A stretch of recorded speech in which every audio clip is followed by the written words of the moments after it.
To use Google Pay in Pixel 8, start in the Play Store and download and update the Google Wallet app.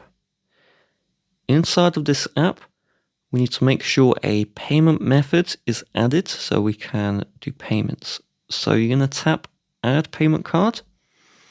If you've used Google Pay on like websites, it will have your card saved and you can tap to add, or you can do new card and then follow the instructions. So I will add an existing card. Once your card is added, you need to verify. If you don't do this immediately, you cannot use your card.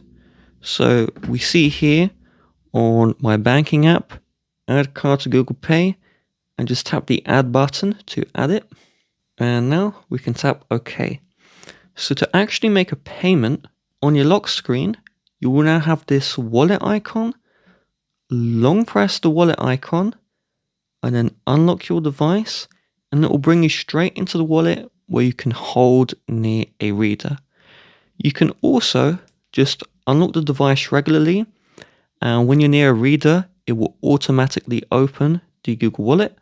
But if you did want to swap your card, you'd go near and then tap the card you want to use.